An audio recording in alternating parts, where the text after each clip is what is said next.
Pero creo que era Pablo Motos, ¿no? Que había entrevistado a un cardiólogo que decía que él, cuando estaba en la sala del quirófano y abría un corazón, a primera vista, Sí, sí, sí. él podía decir si ese corazón iba a sobrevivir o no por el deporte que había hecho. Sí, que se notaba si había hecho ejercicio. Se lo dije a Pablo Moto, yo también lo vi, me gustó mucho ese vídeo. Solo se lo dijo Valentín Fuster, Correcto. que es el cardiólogo, bueno, no sé si el más importante del mundo, pero luego el más famoso, el español. Y dirige el servicio de cardiología del Mont Sinaí, y es donde se hace una de las mayores investigaciones cardiovasculares. El instituto que tiene de investigación es brutal. Pero eso es absolutamente cierto. Y yo además lo que le quise decir a Pablo Moto es que no hace falta abrir una persona para ver esto, porque se puede ver con una ecografía, ¿no? Y demostramos ahí en plató cómo eran de distintos los corazones de una persona muy deportista y de alguien que no hacía tanto ejercicio. Y es así porque, aparte de que te cambia la forma del corazón, el ejercicio regular, o como a mí me gusta más enfocarlo, la falta de ejercicio te desadapta el corazón. Okay. ¿No? Tenemos que verlo más como una desadaptación al sedentarismo, gracias al sedentarismo, más que una adaptación al ejercicio. Pues yo creo que el corazón normal se debe de parecer mucho más al corazón que hemos considerado que es del deportista. Un corazón del deportista. Y yo digo, bueno, es que los otros no son corazones óptimos, ¿no? Cuando mis compañeros me dicen, no es un corazón normal, tiene cardiopatía del atleta. No. El corazón normal está desadaptado, sería seguramente mucho más normal. Eso es un cambio de paradigma que yo intento imponer a mis compañeros. Eso es fantástico, sí. Porque es lo que hablábamos de las narrativas, ¿no? Exacto. Es decir, no, tiene un corazón fuera de lo común porque es deportista. No. Seguramente tiene fuera de común es el tío que está fumando y lo tiene hecho una mierda. Que desgraciadamente es lo común. Eso es, ¿no? Mira, otra vez, mi pareja... Estuvimos en Australia. En Australia hay una cultura del deporte y de la vida sana y de comer muy diferente a Europa y a España, que es donde estamos. Y yo recuerdo estar en Sydney y ver a alguien que salía del trabajo para dar 2 vueltas a la manzana, o para correr, o para hacer 50 sentadillas. Sí, muy bien, muy bien. Y aquí, si haces eso, eres raro. Un friki. Pero si bajas a fumarte un cigarro... Eres normal. Es normal. Estamos jodidos. Bueno, está bien tener esa mente inquieta para darnos cuenta de esto. Yo creo que cada vez se normaliza más pues no tener por qué beber si sales o esta serie de snacks de movimiento que tú dices. Pero bueno, sigo. Otra cosa que se ve muy claro, que es por lo que se lo decía Valentín Fuster a Pablo Moto, y es verdad, es que la persona que tiene malos hábitos suele tener una capa que rodea el corazón de grasa mucho mayor de lo normal. El pericardio, que es peri es de fuera, de lo que está fuera del corazón, es una membrana que lo protege del resto de estructuras del mediastino, de los pulmones, de la tráquea, el timo, bueno, todo lo que haya. Y digamos que permite que pueda deslizarse y latir con normalidad. Cuando llevamos un mal estilo de vida, la grasa natural que tiene se dilata y aumenta de una manera brutal.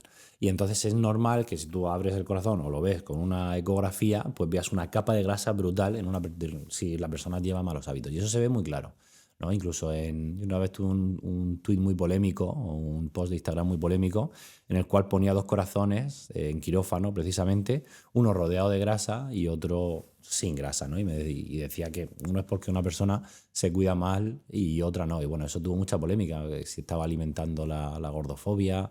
Y, en fin, yo solo quería exponer que por dentro también se te ve, ¿no? Es difícil en este mundo tratar esos temas, sí. Pero creo que es importante, por lo menos yo lo intento decir de un punto de vista médico, ¿no? Pero ¿cómo puede alguien decirle a un médico como tú que lo que está haciendo fomenta algo? Pero si yo soy el tío, vamos, no, supongo que no soy el que más hate tiene, pero no me quedo corto, ¿eh? ¿En serio?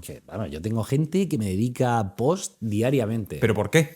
Pues porque soy un matasanos, un vendepastillas, un provacunas, un papanatas y insultos ya que no se pueden decir aquí. Pues eso es diario. ¿Y tú qué haces? Pues ¿qué voy a hacer? Yo ¿Te da igual? ¿Te da igual o te...? No, a mí me da igual, hombre. Yo creo que va de la mano de hacer ruido y gente que supongo que quiere aprovecharse de la fama o de darse un empujón, ¿no? No sé. Pero es que es verdad, a mí eso también me hace... Yo creo que está bien tener hate porque hace que tú no te conformes, ¿no? Y que quieras siempre he sido así, pero bueno, con aún más razones, pues no dar mensajes porque sí, sino que lo que diga es que de verdad ayude y sea útil para las personas, que para eso estoy en redes, ¿no? ¿Tú crees que ahora tenemos más conciencia de la salud gracias a divulgadores como tú, Sí. pero también a todo lo que está sucediendo a nuestro alrededor? Sí, yo siento muchísimo en comparación a cuando yo empecé hace 4 años, Ok. sí, va a hacer casi 5 años que yo empecé en redes, que ya hay muchas cosas que las tenemos superadas. Y luego la ciencia va cambiando, ¿eh? Lo que hoy creemos que puede ir por aquí, porque la ciencia nunca está penta, apunta a... Los resultados de los estudios van diciendo parece que esto es así, pero luego a lo mejor te salen 3 o 4 y dicen es que estos que han tenido en cuenta cosas que antes no, parece que lo explica por otro lado. Entonces Bueno, eso es importante. Es que ¿no? ese es otro melón que podríamos Claro. abrir. Claro. Voy a él, Dale. ¿vale? Porque últimamente Sí. en las redes está muy viral y en boca de todos las afirmaciones del doctor Sansegarra, ¿no? Hablando de las ECMs, de Vaya. experiencias cercanas a la muerte. Y aquí has tenido a Javi. Y Javi, le pregunté a Javi Santaolalla, le mando un besazo a Javi, que le adoramos, y él fue muy crítico con el doctor Sansegarra porque el doctor Sansegarra hablaba o quería justificar estas experiencias cercanas a la muerte usando la física cuántica. Javi es doctor en física cuántica y había muchas cosas que decías que está mal, no está bien. Primero me gustaría, antes de entrar en tu opinión o no, saber si tú has tenido alguna experiencia de ese tipo, de algún paciente que te haya dicho, tío, es que me vi en la camilla, te vi ahí, salí de mi cuerpo. Sí, yo lo pregunto porque a mí eso me llama la atención. A mí también. Me llama la atención. Entonces, de vez en cuando, como yo tengo paradas continuamente, les pregunto, pero es verdad que mis paradas no son muy largas, porque cuando digo tengo paradas, a ver si me explico. A mí mis pacientes se me mueren muchas veces porque, o sea, se paran, no es que se mueran, porque el doctor Sansegarra sí que dice, está clínicamente muerto. Bueno, eso sí que es verdad que es matizable, porque la muerte tiene unos criterios. Y entonces tienes que tener un electrograma plano durante muchos minutos. Entonces mis pacientes no se me mueren, pero se paran, ¿no? Que conceptualmente es yo estoy operando y es el pi. entonces el infarto, sí, bueno, los míos hacen pi. Joder. El infarto, ¿por qué se muere? Mira, esto es súper interesante. ¿Por qué se muere la gente de un infarto? O sea, que la gente no lo sabe. El infarto, desde el momento 1 en el que sucede, tú tienes un riesgo de generar una arritmia potencialmente mortal. Esa zona que está infartándose, el infarto es una arteria se cierra y una parte del corazón deja de recibir flujo. Empieza a claudicar, empieza a pedir nutrientes como sea porque se está muriendo y eso lo irrita. Y entonces es muy probable, de hecho pasa en muchísimas ocasiones, más o menos estimo que en un 40-50% seguro que hay una arritmia mortal, que el corazón empiece a fibrilar, lo que se llama. Es decir, esa parte se queja, empieza a irritarse y entonces genera un latido ineficaz. El corazón, en lugar de bombear, fibrila. Y entonces deja de impulsar la sangre y el paciente se cae. Yo, cuando estamos interviniendo los infartos en el quirófano, es súper frecuente que eso ocurra, pero tú tienes ahí el desfibrilador, que le das una descarga eléctrica y entonces reinicias el ritmo cardíaco. Entonces el corazón sigue latiendo con normalidad. Vale. Entonces yo tengo que esperar a que el paciente pierda la conciencia para darle la descarga eléctrica. Porque si no se caga en mí y en mi familia. ¿Entiendes? Entonces yo tengo que esperar unos segundos a que... Pero claro, eso es muy seguro. Tú esperas y cuando ya no responde, le das la descarga, son 2 segundos de parada y vuelves. Entonces yo a esos pacientes que se han parado muchas veces les pregunto, digo, ¿has visto algo en ese rato? ¿Has tenido alguna experiencia? Porque me parece un tema interesante, curioso. Hombre, claro. Y la mayoría me dicen o que no, o que era un mareo muy fuerte, o que han visto una luz blanca. Ni salen de su cuerpo. O sea, yo eso lo he leído en la literatura. Hay un estudio que es el más famoso que ha podido, digamos, estratificar esto, y esto hace mucha mención el doctor Sansegarra, pero a mí experiencias raras de ver el cuerpo desde fuera, pasearse por la habitación, saber lo que ocurre en la habitación contraria, eso a mí no me lo han dicho. Y la mayoría es un mareo muy potente, pero es verdad que mi caso por esta particularidad que te cuento, no es el típico que ha estado pues muchos minutos parado, haciendo reanimación, eso a mí no me pasa. Y cuando tengo un paciente al que reanimo, pues muchas veces sale intubado y se va a la UCI y ya no puedo, lo pierdo de vista unos días por lo menos. Entonces no le vuelvo a preguntar. El caso, lo que hablabas de la muerte es algo muy bestia, ¿no? O sea, siempre he pensado, ¿no? Ese punto de la certificación, de verlo cara a cara, de cómo... Claro.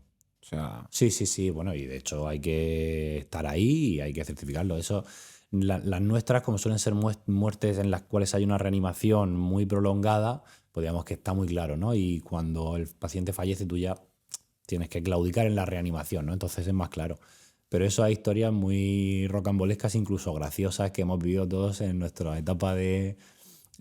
cuando pasamos planta de hospitalización, cuando un paciente fallece que no es reanimable, digamos que está se acepta por la familia y por el equipo médico que está en el final de su día y lo estás acompañando, ¿no? Esto es algo que hacemos, por ejemplo. Pues entonces hay que esperar un rato y son momentos que son difíciles, pero es que tienes que hacerlo, claro. Tienes que ayudar a la familia, ¿no? José, hablemos de una escala de cosas malas que nos pueden conducir ¿vale? a algo malo. ¿Fumar? Seguro que la pondría la primera. De hecho, es la primera, ¿eh? Estoy seguro. Por prevalencia. Seguramente no es el peor hábito que podemos hacer con nuestro corazón, pero casi. Y por prevalencia de lo que la gente hace, es el más potente ahora mismo. La mayoría de mis pacientes fuman. Wow. Más que la comida chatarra, por ejemplo, ultraprocesados. Sí, seguro. Eso es muy malo, pero fumar es peor, seguro. ¿Y beber? El alcohol lo pondría incluso para la salud o para el corazón, porque me has preguntado. Para el corazón, vayamos a por... Probablemente, si no bebes muchísimo, donde entonces sí que te lo pongo hasta equilibrado con el alcohol, con el tabaco, pero en un consumo moderado habitual lo pondría incluso detrás de la comida insana, sí.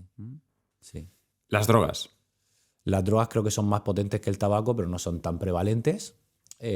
No como un hábito, sino como algo que si te pasas te va a decir el corazón hasta luego. Sí, bueno, y la causa más frecuente de infarto en gente joven es la coca. Eso es así. Paciente joven que se infarta tienes que pedir tóxicos en orina y en sangre. Sí.